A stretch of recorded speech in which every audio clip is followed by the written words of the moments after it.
send it up to YouTube. My YouTube channel, Watch Get a Clue, all one word. I think we're moving. Let me just make sure that we're moving and doing that. All right. Perfect. Sounds muted. We're streaming. Excellent. Hi, Stu. Let me just say hello to you right away off the top. Welcome to another installment of Get a Clue in 52. This is episode number 50 this year, which means this is the 102nd consecutive week that I've read a tip from the book, although they're the same tips. Same tips I read in 2020, the same tips I'm reading in 2021. But guess what? There's a new book in the works, Get a Clue in 52 Entrepreneurs Edition. That is on target to be released at the very end of this year, ready for the first week of January. So I'll have a new set of tips, but it's not just me. It's a co-author and a good friend and a wonderful client and a serial go-giver, Vipul Dayal. Hats off to you, Vipul, if you're listening, if you're out there. He's going to be the co-author with me on the Entrepreneurs Edition. We've sat together, we've golfed together and decided on the 52 tips that we want in the book, and we're excited about it. It's a great primer for people that want to be entrepreneurs, for people that, let's say you've been in the corporate world for 20 years and you want to get out, like you've been in the rat race, you want out of the race. You've got all this equity, that, skill set, acumen that you've built up over 20 years. So take it with you, create curriculum around it, and then sell it as a consultant, coach, trainer, speaker, etc. Anyway, we can get into all that. Buy a business, invest in a business, be an entrepreneur. So, or if you're a new entrepreneur, a struggling entrepreneur, any way that you're entering entrepreneurialism. If you've been an entrepreneur for like 20, 30 years, then just tell us how the book can be better. But everybody else, maybe we'll help you. All right. Thank you, Sue. Thank you, Sue, for that. I'm seeing your face. Oh, man, it's so great that you're here. All right. So what we're doing, Get a Clue in 52, the 5 categories: accountability, communication, marketing, networking, and sales. But right now, we're in the accountability section. And this is, tonight is tip number 8 in accountability. It's number 50 overall, like I said. This is the second year in a row that I've read this tip, although the second edition is much better than the first. One of the reasons that it's better than the first is because it's got this preview chapter in here for the integrity game. A preview chapter for the integrity game. The integrity game is, it makes my heart sing right now. I'm getting such good feedback. It's the book that I'm writing. Now, hang on. Let me be clear. This book, the next version of Get a Clue in 52 Entrepreneurs Edition with Vipul Dayal, my co-author, that's going to be out like first of the year. The integrity game is really like the new brand. Get a Clue will always exist, but Get a Clue owns the integrity game. We got patent protection on it earlier last week that it came in from the U.S. Patent Trademark Office. We own the integrity game. Motivation plus accountability equals results. I drafted a year ago this little preview, first chapter of the book, so that I had like even more reason to put out a second edition, in addition to correcting all of the mistakes I made in the first edition. How many of you out there remember this guy? Ooh, it almost hurts me to hold it up because it's got all the mistakes in it. It was poorly produced. Done is better than perfect. So I'm proud of it. But I went through it in 2020 and I found all the things that I wanted to correct, and I put out something I'm even more proud of. So this is a message to you out there. Done is better than perfect. Done is better than perfect. Done is better than perfect. You don't get to decide if it's perfect. Let the marketplace decide. Get it out there, and that might force you to pay more attention to it than you did when you were producing it.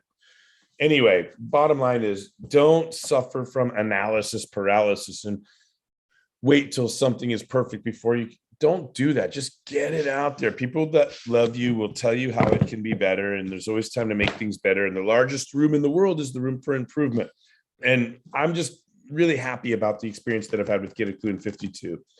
But I don't want to confuse you. The next version of Get a Clue in 52 that's coming out is the Entrepreneurs Edition, co-authored with Vipul Dayal.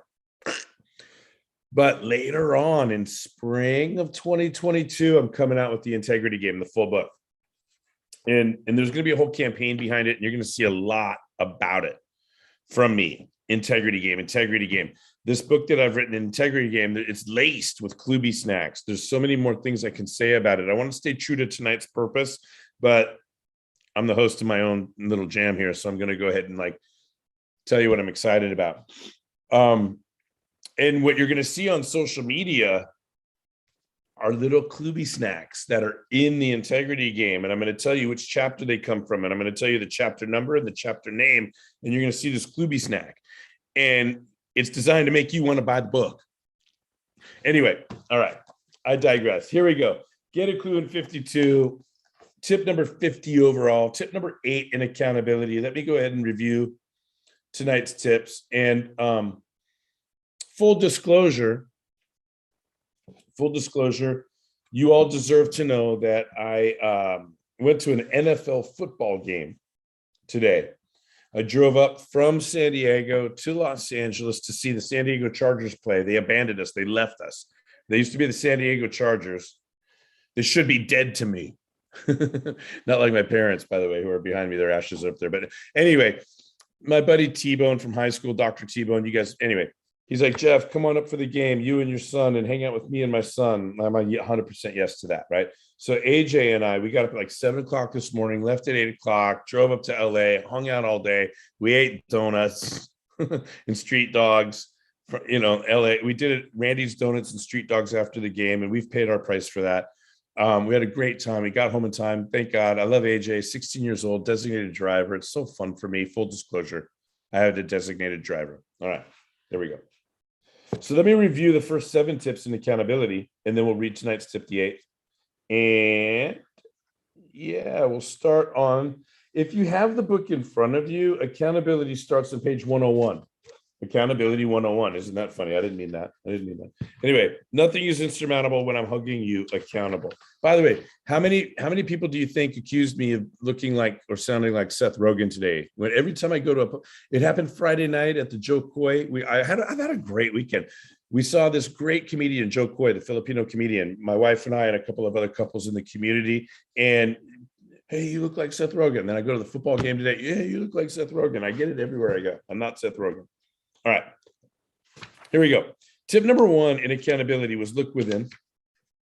Don't do anything in accountability before you look within. You have to look within. Accountability, like integrity or parenting or driving, there's these things that people accuse other people of being bad at, and they think themselves to be perfect at it. Funny. So funny to me. You have to look within first. You can't do anything about accountability until you look within. I wish Patty were here. Accountability is an inner business game, and Patty's the inner business coach. Hats off to Patty if you're watching or tuning in somehow, some way. Tip number 2, after you've looked within, is to understand integrity. And oh my goodness, probably my favorite tip in the whole book. On page number 5, tip number 2 in accountability is the backbone, the vertebrae, the central nervous system of the whole book, the Integrity Game. So if you really want to know what the Integrity Game is going to be all about, you can't wait to get your hands on it and buy your copy. Check out tip number 2 and get a clue in 52, and you'll get a pretty good preview on what the Integrity Game is all about. All right. Tip number 3 is goal setting, smart goal setting. And goal setting is one of the 10 points in the Integrity Game model, but it's so important that it deserves its own tip in Get a Clue in 52. Does that make sense? Sue, you're following along. Do you understand what I just said? Goal setting is the 4th point in my 10-point model of integrity, but it's such an important point that in Get a Clue, in this context, you understand repurposing of content? In this book, it gets its own tip and accountability. It's just the 4th point of the Integrity Game model in the previous tip, in tip number 2. And I'm giving you special attention, Sue, because you're chiming in all the way from Australia, and that warms my heart. I don't want you to know that I bought this hat in Australia, and my best friend from high school says it looks good on me and that I should keep on wearing these hats and just stay with it. I told him nothing grows on a busy street, dude. I got to do something about this. All right. Thank you for laughing. All right. Oh, I love it. Right. Tip number 4, right? All right. Let me review. So first, we have to look within. Second, we understand the 10-point model of integrity. Third, we dive deep in the 4th point on that model, which is goal setting. And now we're ready for point number 4, or tip number 4 in the book, which is look outside for external accountability sources. And this tip makes the point that you don't just want an external accountability source. You want somebody that knows what they're doing. You want somebody that has studied accountability, has practiced accountability, has been held accountable, and has had practiced holding other people accountable, has been scored on a metric, right, on how well they did at holding somebody accountable based on principles of accountability. That on and on and on. You know what I'm saying? I don't want to poo-poo anybody, but there's me and my accountability partner and I, we talk once a week. And tell me more about this accountability partner. So when you don't do what you said you were going to do, what does the accountability partner do? Well, she tells me when she didn't do what she did either. Oh, so you're an enabling partner rather than. I digress. All right. Sue, am I making this up or is this out there? No, it's true. Okay, It's true. thank you. Thank you very much. Yeah. All right. And I've probably been guilty of it at times. Well, I wasn't talking about you. I know. I'm just saying it's out there. I agree. Yeah. So if you read tip number 4, I'm saying, hey, listen, I'll tell you what, even what I just said, having any sort of accountability partner is better than no accountability partners. Now, at least both of you know that you're enabling each other to stay the same. Yeah. And now that creates additional pressure. At some point, the pressure of underachievement is going to push us to whatever rock bottom that we get to leap off of to get back up to the top. So whatever happens, it's all good at the end of the day, as long as we're striving for something. The person that's willing to even call somebody an accountability partner at least understands on some level. Right? True. But my tip number 4 is saying is, can you pick somebody that knows what they're doing? Can you pick somebody that actually knows how to hold you accountable? Yeah. Can you pick somebody that actually outside, my friend, do you guys pay each other? No, we friends. We've been friends for so long. So, how often do you talk? Well, once a week. Well, when's the last time you talked? Well, it was like 2 weeks ago. Anyway, are you with me? Yeah, you want someone that's going to call you BS. Well, but it's not just calling BS, because here's the thing, and here's the Klubi snack. Charlie from South Africa, he's not on right now. He normally comes on, and he might come on any minute. He's always listening for a Klubi snack when he comes on. And I don't even think I can take 100% credit for this. I can take credit for remembering it. I can't know if I can take credit for coming up with it. But it goes a little something like this. In Klubi snack form, are you ready, Sue? Yep. Accountability will always feel like an attack when you are not ready to understand the consequences of your behavior. Yeah. If you're not, and that's why tip number 1 was look within. I already tried to lay that foundation in tip number 1. I didn't do anything in accountability before I said look within. So wouldn't it make sense that every other tip is integrated with tip number 1? Everything's tethered to a lot, and the degree to which we are in or out of alignment with your ability to look within is the degree to which you're willing to be held accountable, which is the degree to which you could do it for self and others, which is, do you want to be a follower or do you want to be a leader? If you want to be a leader, you got to be able to count. You got to be able to be counted. You got to be willing to be counted.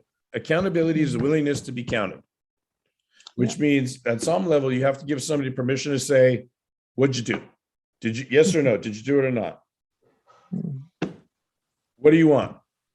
What's your purpose in life? What are your competitive advantages? What's your potential? What goals have you set? What strategies are you going to choose in order to get there? What's the next observable tactic in order to execute your strategy? So what are you committed to? When will that be started? When will that be done by? And how will I know that it's done? And by when do I have permission to follow up with you in order to make sure that it's done? And by the way, don't talk to me about the stuff that you're going to do anyway. Please tell me the stuff that you know that you wouldn't do if not for me asking you about it.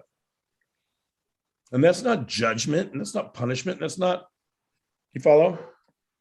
Yep. Right? So it takes a really strong person to get into coaching and get the kind of accountability that I teach, but it takes a really good coach to deliver the type of accountability that I teach, because as we see, as we're going to continue to review these tips and get to where we're at tonight, it all sounds bad right now. Judgment, accountability, confrontation, but as we're getting there, tonight is all about love. And I'll tell you what I mean in a minute. So let me review again. Tip number 1, look within. Tip number 2, understand integrity. And I lay out a 10-point model of integrity, which is my intellectual property. It's my stamp on the personal professional growth world. And I'm going to take it into corporations and organizations, and I'm going to raise the level of integrity across the world. That's what I'm planning on doing. That's my mission, purpose, blah, blah, blah.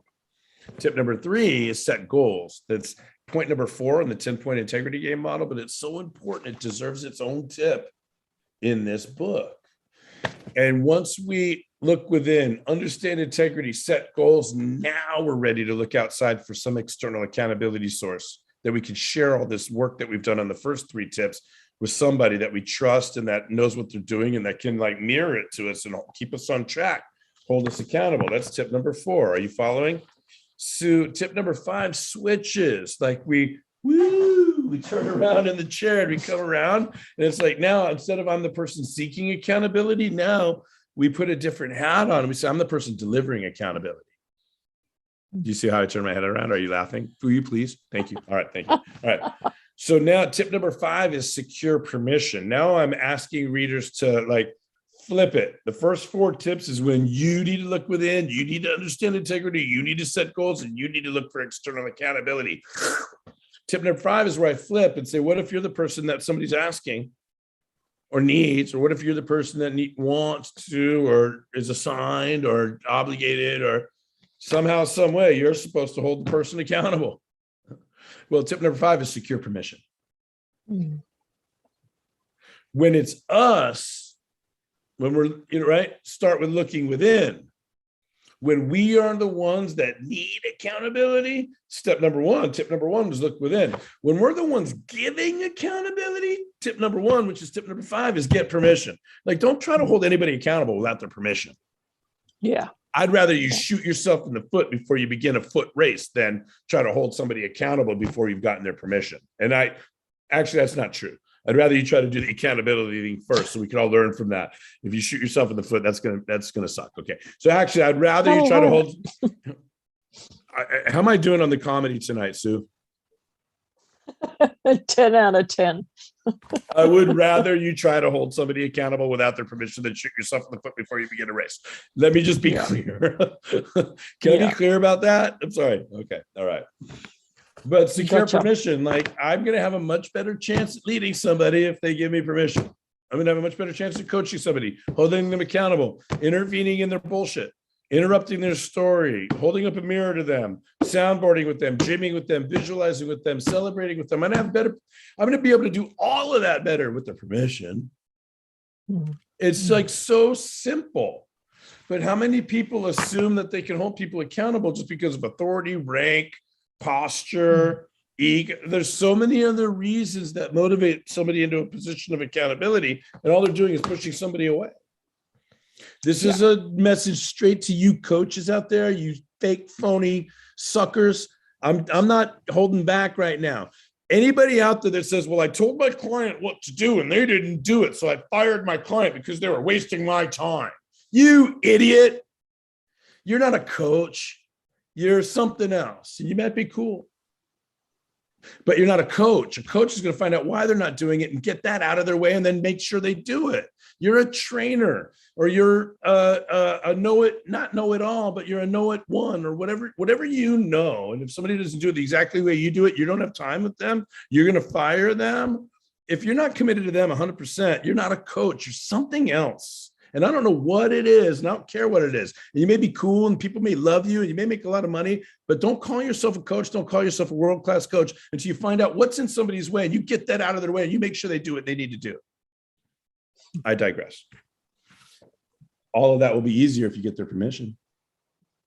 And some of you don't want to work that hard to earn their love, earn their respect, earn their trust, get their guard down, let them up and up. It's wasting your time because you're too busy. You're too this, you're too posturing, you're too whatever. You're in the wrong game if you're not in the game to help people. If you don't want to work hard enough to get to know them well enough, to make sure they know that you know them, and to make sure that you know that they know that you know what they want, and on and on and on and on and on, so that you can get their permission to be led by you. Maybe that's why they're not doing what you told them to do. You something else other than a coach. I digress. Tip number 6. Authoring state of mind. This was a beautiful, beautiful, beautiful tip that we covered. I had a guest on. It was Kim Peterson. She's a stylist coach. She's a confidence coach. She's a mindset coach. She's a longtime friend of mine, and we've watched each other's careers evolve. And she's so sweet and so wonderful and so inspiring. It was great to have her on to discuss this tip that part of accountability is being held accountable to controlling your state. There's a lot of moods that we get into that are like a default that we don't even realize we're in. We don't realize we're in it until it's too late. And once we're in it, we can't get out of it. And somebody needs to hold you accountable to getting out of an unwanted mood. We'll never prevent unwanted moods, but we can always limit the amount of time an unwanted mood is our mood. We can improve our ability to recognize the unwanted mood. We can improve our ability to replace the unwanted mood with a wanted mood. And after a while, we can become addicted to good moods instead of bad moods. It's accountability. All right. Tip number 7 was gather tools of confrontation. These are communication skills that help you confront somebody powerfully yet gracefully. I'm holding there because I think that's so important. Powerfully yet gracefully. Isn't that so much easier if you've looked within, you understand integrity, you've got your own goals, you've got your own accountability source, you've secured permission, you've studied tools of confrontation, and you can author your own state of mind. Don't you think all this shit would be easier? I digress. Heaps easier. Do you see how I'm stringing the pearls as I keep on rewinding and resetting these tips? And I'm not, I've had a couple drinks tonight. My son drove us home from Los Angeles to San Diego. I've got a beer right here. How am I doing, Sue? It's still good. Yeah, it's Sunday night. This is no smoke, no mirrors, no lights, no makeup, no powder, this is not overproduced or posturing or anything. I'm just here every week to read the tip. Yeah. All right. Yeah. So after tools of confrontation, that brings us to tonight. Tip number 8 in accountability, tip number 50 overall, tip number 102 consecutively, 52 last year, 50 this year, 102 consecutive weeks, no matter what's going on in my life. I've shown up to read a tip. And let me go ahead and read tonight's. Find a way to love. Page number 124 in the second edition of Get a Clue in 52. Here we go. One great irony of accountability in general, and especially with a coaching direct report conversation, is the sizzle packaging versus the steak substance of it. On the surface, accountability is a word or concept that we associate with terms such as confrontation, reporting, admitting, judgment, and even punishment or consequence, to speak only of the negative in this case. Because those are all things that most people wish to avoid. A lack of accountability is arguably the single greatest epidemic to personal and professional productivity, the ultimate threat to an individual or organization's potential. Can I take a deep breath? I can move my hat around, by the way, to my more preferred. Thank you. Yet, here's the irony. Accountability actually requires love. Yeah, I said it, love. First of all, you ask yourself, what kind of person would work hard to avoid love or being loved? Can I slow down and say that again? This would be the Cluby snack. If Charlie were on with us, I'd say, Charlie, are you getting this? Here it is. First of all, and forget the first of all part, just ask yourself what kind of person would work hard to avoid love or being loved.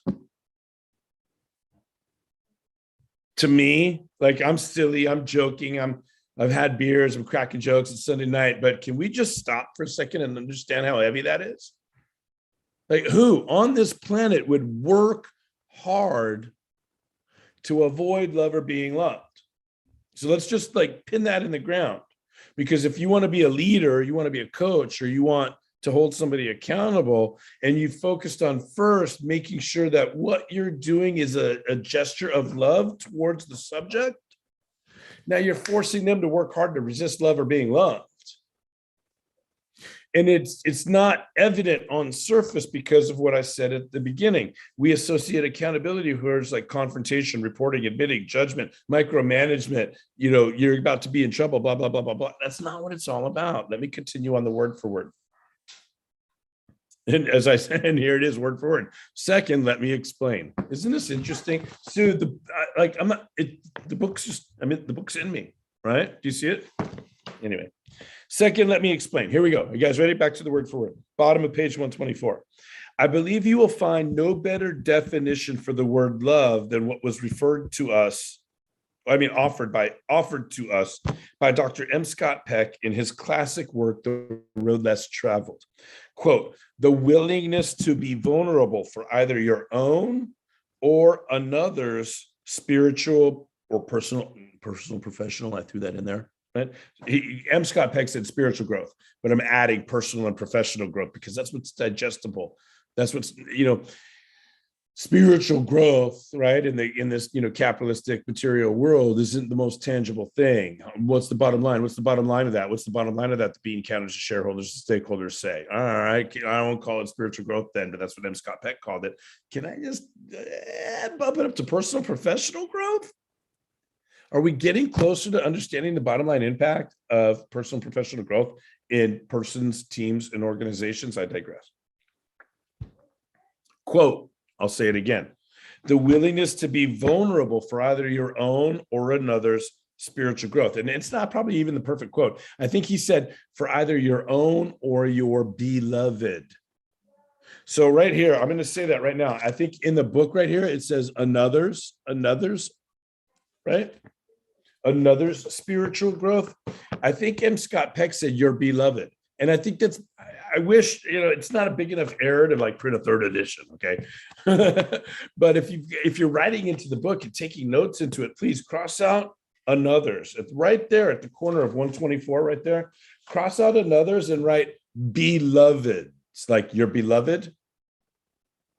Apostrophe S, your beloved's spiritual growth. So again, love is the willingness to be vulnerable for either your own or your beloved's spiritual growth.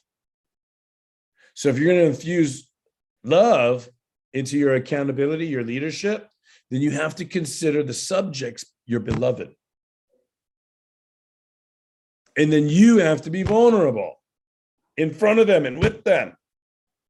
And we all know that's where leadership fails. Is the leader is leading by force rather than love, and is leading with cover your ass and shit roll downhill rather than transparency and vulnerability. And I can go on and on and on. We all know, like, leadership fails when leaders are out of integrity. And what can I do? I'll just read the tip. That's what I can do and put it out there. Thank you, Sue. I'll continue. Bottom of page 24. Peck's definition now into page 125 uses the word spiritual in front of growth.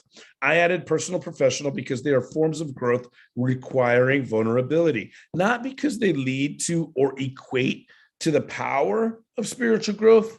Another topic for another time. Because of all that packaging associated with accountability and knowing how much ourselves and others avoid being accountable and how hard we will work to avoid it. Imagine how much you have to care. Imagine how much you have to care about someone or the organization in order to hold somebody accountable, to confront, challenge, question, count, measure, or verify somebody else's behavior and results, to take the effort to do that, knowing of the negative connotations and how hard people work to avoid it. Thank you. I don't have to ask you. I see you nodding, Sue. Thank you.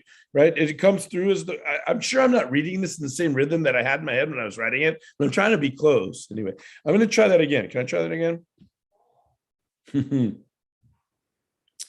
Me and my run-on sentences. Because of all that packaging associated with accountability and knowing how much ourselves and others avoid being accountable and how hard we will work to avoid it, imagine how much you have to care about someone or the organization in order to hold someone accountable, to confront, challenge, question, count, measure, or verify someone else's behavior and results, to take the effort to do that, knowing of the negative connotations and how hard people work to avoid it.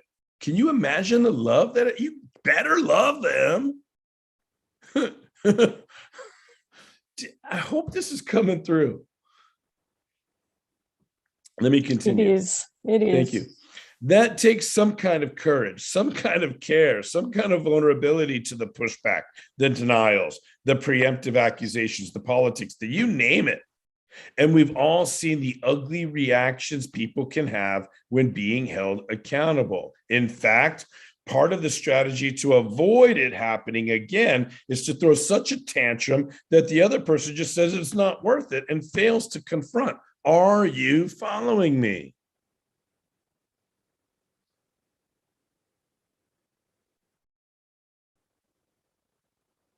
Let that one sit there for a minute. We've all had that in our lives. Like, I've been a paying customer to another person. And then when I hold them accountable to our agreement, they've thrown such tantrums that I haven't even wanted to deal with it. Like, I want to get the exchange of value, but I don't want to have to even spend a second with you in tantrum. Takes effort. If they're not paying me to hold them account, sorry, take the money. I'll end the contract. And sorry, I'm not going to hold you accountable and go into back and forth and tit for tat. You know, and this happens everywhere. It happens in relationships. It happens under the roof. It happens in the boardroom. It happens everywhere, right? So some people will throw such a deal when being held accountable that now the source of accountability is afraid or uninterested, disinterested, afraid, combination of afraid, disinterested, not worth it, not my monkey, not my circus. Let somebody else, whatever it is. You follow? All right. Are you following me? It says there on page 125. Right. Finally, I will only hold you accountable and risk the elusiveness, the pushback, the smoke and mirrors, the slipping and sliding, the excuses, the unreturned phone calls, the I forgots and I can't find it, and the it wasn't my fault, and everything else I get when confronting. That I brave it all for the purpose of my clients' personal, professional, spiritual growth. If I don't love you, care for you, cheer for your growth and potential. Hang on a second. What does that say? If I don't love you, care for you, cheer for your growth and potential actualized, then I don't count. I don't confront. I don't ask. I don't question. I don't support. I don't lead, and I don't love. I'm going to say that again. If I don't love you, care for you, cheer for your growth and your potential actualized, if I don't want any of that, then I don't count what you do. I don't confront you when you are out of integrity and do something you say you didn't do or don't do something you said you do. I don't ask. I don't question. I don't support you. I don't associate with you. It's not written there, but you know who you are. I don't lead and I don't love. You are not my beloved. Somebody else loves you, but it's not. I got other people, right, that are willing to look within. Those are my beloved people willing to look within. So let me finish in saying leadership, accountability, confrontation, it's all love. See it that way, and you might be on your way to a little more accountability in your life. That's tip number 8, number 50 overall, number 102 consecutive, even though I've doubled up on, but there's more tips coming in January. Now that I'm done reading the tips, Sue, welcome to Get a Clue in 52. I'm not streaming live tonight on Facebook, but we are going live in YouTube. So I don't know if anybody's following, but people will see the recording of this. Is there anything I can do for you? Do you have any questions? Do you have any feedback on this tip? I think you have the book in front of you. So good to see you. Do. Yeah, thanks for coming on. Yeah, thanks for coming aboard. Pleasure. I know it's always good. Always good. I think following this tip, it does take courage, and it's definitely requires vulnerability, because it's not easy. It's not easy When you to say it's not easy, what's the it? the it Confronting people, holding people accountable, or yeah, yeah. yeah, because I think to do that well requires you to have looked within first, Mm-hmm. and to have dealt with your own BS and whatever else it is. And so to really be authentic in love and vulnerability, that requires that looking in the mirror and going, am I okay with this? Yeah, I appreciate you saying that. One, because I hope people understand that these tips, there's 10 tips in the accountability section, and to me, they're pearls that are laid out. And we could string them. It's easy to see the logical connection. And I try to lay that out as I introduce the tips. The other thing, though, I hope each tip, if it was taken out of this book and just stood alone, that it stands alone.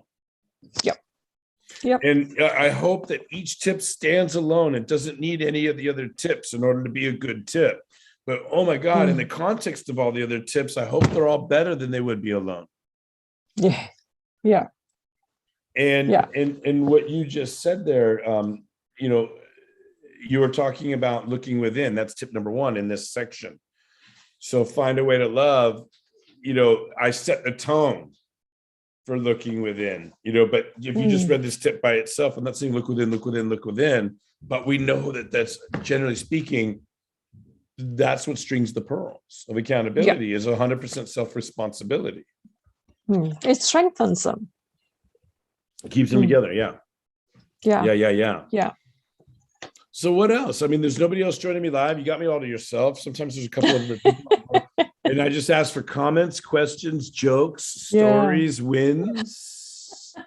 I mean, I'm not tired of being here yet. And that's when I go last call for comments, questions, jokes, stories.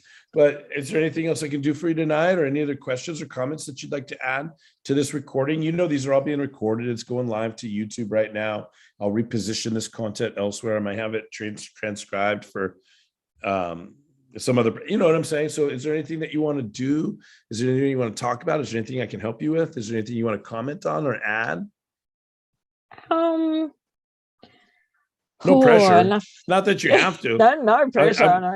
It's not like, hey, you need to add something. It's just an invitation. It's an invitation. Me holding space for you. Yeah. I guess probably one comment I would make is that I don't see a lot of this being actioned in terms of that being held accountable, but alongside it having that sense of, I can really be sure that the person who's holding me accountable really holds me in their hand as someone that they love. And so to have these tips is incredibly powerful. Yeah, a lot of people think that when we're holding other people accountable, it's just doing what they say they're going to do. But if you go back to tip number 2, you realize it's only like 1 or 2 points out of 10. Yeah. It's like, for me, if I want somebody to hold me accountable, and I do, right? Yeah. I don't want them to just hold me accountable to doing what I say I'm going to do. I want them to say, well, why did you say you're going to do that? Yeah. And if you do that, what will you achieve, and why do you want to achieve that? And then what? I mean, what? Right? Yeah. Do you see how and then it goes up and down the integrity game 10 points. Yeah. Is what you're saying strategic? And is that strategy proven to lead people towards the type of goal that you set? Did you even set a goal? And if you set a goal, is that a milestone towards your potential? Like, have you done vision, mission, objectives? Well, because you have competitive advantages, right? You know why you're better and different than everybody else. You know what God gave you, and you know what you brought to that party and what you've self-made in addition to the God-given, right? Well, hang on. Maybe I'm going too fast for you. What's the meaning of life, or the meaning of your life, or the meaning of your business, or what's the meaning of you being employed here, or what's the meaning of you volunteering here? I just thought it would be a good idea. Yeah. Sue, it's funny to me, I'm going through the integrity game model. You hear the points? Do you hear it in my speak? Yeah. Purpose, gifts, potential, goals, strategies, tactics, word and commitment, action, behavior, learning and growth, accumulation, and giving back. You're not doing any of those things. And if you're doing those things and they're not integrated with each other, you might be a little out of integrity. But that's the integrity game, ladies and gentlemen. We're here tonight to talk about Get Included 52, specifically tip number 8 in accountability, tip number 50 overall. Tip number 8 tonight is find a way to love. And I'm making the point that on surface, accountability is bad cop, confrontation, counting, measuring, questioning, drill sergeant, hey, lighting a fire under my butt and holding me accountable. And like, there's a lot of people say, I need an accountability coach to kick my ass. No, you don't. You need an accountability coach to love you so much that they're going to be willing to tolerate your bullshit and confront you. Yeah, but confront you because they want to see you become the absolute best person that you can be. You got it 100%. And that's why Patty, I wish she was here tonight, but puts a smile on my face, because Patty and I in our one-on-one work, we've talked about confrontation, and like, look, there's pros and there's cons, right? So I said, hey, Patty, let's call it profrontation. Yeah. Let's call it profrontation instead of confrontation. Yeah. Because there's a lot of people that are afraid to confront others. And that's why I said secure permission. Look within, so you know what you're doing. Look within, so you have integrity, right? Understand integrity game, set your own goals, get your own external accountability source, get permission, and now author your state of mind. You adopt tools, get better at this stuff, and then do it. Hold people accountable. Get their permission to hold them accountable. Yeah. So it's an understood. Yep. It's malunderstood, underunderstood, misunderstood. Accountability, integrity, and I just see it everywhere. It doesn't matter what area of life, whether it's corporate, whether it's nonprofit, whether it's whatever. It's all the same stuff. The reason for all of the world's problems is there's not as much integrity as there could be. There's not as much integrity as there should be. And there's people setting up the game to avoid accountability for integrity. And I'm going to do what I can. I'm going to do what I can to, shock the world. We'll see. Yeah. Just one Sunday night at a time or whatever. Oh, no. When I get to the integrity game, I'm probably going to do once a month readings from the integrity game. The integrity game is going to be 11. It's going to be 11 chapters. So I'm making up a 12th chapter. I'm sure 1 month I'll just read the intro and the afterword and the foreword, and you know what I'm saying. I'll figure it out. But I'm going to do once a month. I'll probably do a reading of the integrity game next year, or as soon when it comes out. I'll figure all of that. But anyway, what else? You're be good. Be very looking forward to it.